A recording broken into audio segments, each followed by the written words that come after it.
ನಾನು ಯಾವ ಪ್ಲೇಸಲ್ಲಿ ಇದ್ದೀನಿ ಅಂತ ಆಲ್ಮೋಸ್ಟ್ ಎಲ್ಲರಿಗೂ ಗೊತ್ತು, ಯಾಕೆಂದರೆ ಹಿಂದಿನ ವೀಡಿಯೋದಲ್ಲಿ ನೋಡಿರ್ತೀರ. ಇವತ್ತೇನು ಹೇಳಬೇಕು ಅಂದರೆ ಏನು ಗ್ರೀನರಿ ಗುರು, ಮೇಲ್ಗಡೆ ಇನ್ನೂ ಚೆನ್ನಾಗಿ ತೋರಿಸ್ತೀನಿ ಮುಂದೆ ಹೋಗ್ತಾ ಹೋಗ್ತಾ. ಮುಂಚೆ ಈ ರೋಡೆಲ್ಲ ಇರಲಿಲ್ಲ, ಪಕ್ಕದಲ್ಲಿ ಮೆಟ್ಲಿತ್ತು, ಆ ಮೆಟ್ಲತ್ಕೊಂಡು ಮೇಲ್ಗೆ ಬರೋವು. ಮತ್ತು ಇನ್ನು ಇಷ್ಟೊಂದು ಇಂಪ್ರೂವ್ಮೆಂಟು ಆಗಿರಲಿಲ್ಲ. ಇದೆಲ್ಲ ಬಂದ್ಬಿಟ್ಟು ಅಲ್ಲಿದೆಯಲ್ಲ ಮೇಲ್ಗಡೆ, ಅಲ್ಲಿ ದೇವಸ್ಥಾನ ಇರೋದು. ಇದೆಲ್ಲ ಇವಾಗ 1 ಇಯರ್ ಬ್ಯಾಕ್ ಇಂಪ್ರೂವ್ಮೆಂಟ್ ಆಗಿರೋದು. ಈ ರೋಡು ಈ ಥರ ವ್ಯೂ ಏನಿರಲಿಲ್ಲ, ಮೆಟ್ಲತ್ಬೇಕಾಗಿತ್ತು. ಮೇಲ್ಗಡೆ ದೇವಸ್ಥಾನ ಇಂಪ್ರೂವ್ಮೆಂಟ್ ಆಗಿರಲ್ಲ, ಮಾಮೂಲಿ ದೇವಸ್ಥಾನನೇ ಇತ್ತು. ಅವಾಗ ಒಂಥರ ಚೆನ್ನಾಗಿತ್ತು, ಬಟ್ ಇವಾಗ ಒಂಥರ ಚೆನ್ನಾಗಿದೆ. ಇಲ್ಲಂತೂ ಮಳೆ ಸೊನೆ ಬಂತು ಅಂದರೆ ಸೇಮ್ ಚಿಕ್ಕಮಂಗ್ಳೂರು ಕಡೆ ಹೋದಾಗ ಯಾವ ಥರ ಫೀಲ್ ಆಗುತ್ತೆ ನಮಗೆ, ಅದೇ ಥರ ಫೀಲ್ ಆಗುತ್ತೆ. ನನಗಂತೂ ಒಂದೊಂದ್ಸತಿ ಅನಿಸುತ್ತೆ ಮುಳ್ಳಯ್ಯನಗಿರಿಲಿ ಯಾವ ಥರ ಫೀಲ್ ಆಗುತ್ತೋ ಅದೇ ಥರ ನೋಡಿ. ಸುತ್ತಲೂ ವ್ಯೂ ತುಂಬ ಚೆನ್ನಾಗಿರುತ್ತೆ. ನಮ್ಮ ಮುಳಿಯಾರಿಂದ ಜಸ್ಟ್ ಒಂದು 20 ಕಿಲೋಮೀಟ್ರ್ ಆಗುತ್ತೆ ಗುರು, ಅಷ್ಟೇ. ಆರಾಮಾಗಿ ಬರ್ಬೋದು. ಒಂದಿನ ವೀಕೆಂಡಲ್ಲಿ ಬಂದರೆ ಒಳ್ಳೆ ಫೀಲ್ ಕೊಡುತ್ತೆ. ಇನ್ನು ಮೇಲ್ಗಡೆ ತುಂಬ ವ್ಯೂ ಪಾಯಿಂಟ್ ಚೆನ್ನಾಗಿದೆ, ಅಲ್ಲೊಂದ್ಸತಿ ನೋಡ್ರಿ, ತೋರಿಸ್ತೀನಿ ಹೋಗಿ. ಈ ದೇವಸ್ಥಾನ ಬಂದ್ಬಿಟ್ಟು ರಂಗನಾಥ ಸ್ವಾಮಿ ಅಂತ ಇಲ್ಲಿರೋದು. ಹಂಗೆ ಇವತ್ತು ವೆದರ್ ಮಾತ್ರ ಫುಲ್ಲು ಚಿಲ್ಲಾಗೈತೆ ಗುರು.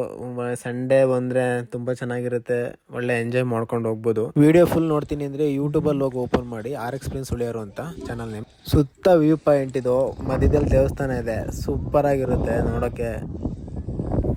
ಈ ಮಳೆಗೂ ಮತ್ತು ಇಲ್ಲಿ ಬಂದರೆ ಮೇಲ್ಗಡೆ ಬಂದರೆ ಆ ಗಾಳಿಗೂ ಕೆಳಗಡೆ ಹೋಗಕ್ಕೆ ಮನಸ್ಸೇ ಬರಲ್ಲ, ಅಷ್ಟು ಚೆನ್ನಾಗಿರುತ್ತೆ. ದೇವರೇ ನನಗೆ ಮಾತ್ರ ಒಳ್ಳೇದು ಮಾಡಪ್ಪ.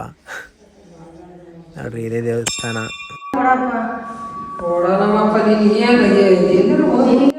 ಈ ಥರ ಕೇಳ್ಕೊಬೋದು ನೀವು ಬಂದರೆ, ಇಲ್ಲಿ ದೇವ್ರು ಕೇಳೋರೆಲ್ಲ ಕೇಳ್ಬೋದು. ಆ್ಯಕ್ಚುಲಿ ಇದು ಗರುಡ್ಗಂಬದ ಆಪೋಸಿಟೂ ಒಳ್ಳೆ ವ್ಯೂ ಪಾಯಿಂಟ್ ಇದೆ ನೋಡ್ರಿ, ಅಲ್ಲೆಲ್ಲ ಬಂದಿದ್ದಾರೆ. ಇಲ್ಲೂ ತುಂಬ ಜನ ನಡ್ಕೊತಾರೆ. ರಂಗನಾಥ ಸ್ವಾಮಿ ಅಂದರೆ ಹಂಗೆ ಫೇಮಸ್ಸು. ಅವರು ಏನಾರ ಎಡೆಪಡೆ ಏನಾರ ಮಾಡಿರ್ತಾರೆ, ಅವರು ಮುಗಿಸ್ಕೊಂಡು ಎಲ್ಲ ಕ್ಲೀನ್ ಮಾಡ್ಕೊತಾ ಇದ್ದಾರೆ ಹೋಗೋಕ್ಕೆ.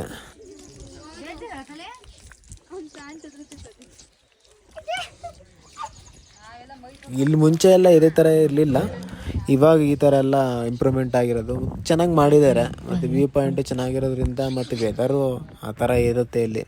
ಅದಕ್ಕೆ ನನ್ನ ಬೇಬಿ ಸಿಂಗಲ್ಲ ನಿಂತಿದ್ದಾಳೆ. ಓಕೆ ಫ್ರೆಂಡ್ಸ್, ನೆಕ್ಸ್ಟ್ ವೀಡಿಯೋದಲ್ಲಿ ಸಿಗೋಣ. Bye see you. ಇದೇ ಥರ ಸಪೋರ್ಟ್ ಮಾಡ್ತಾರೆ. ಇನ್ನೂ ಹೆಚ್ಚಿನ ವೀಡಿಯೋಗಳು ನನ್ನಿಂದ ನಿಮಗೆ ಬರ್ತಾನೆ ಇರುತ್ತೆ, ನಿಮಗೆ ಎಂಟರ್ಟೈನ್ಮೆಂಟ್ ಮಾಡ್ತಾನೆ ಇರ್ತೀನಿ. ಧನ್ಯವಾದ.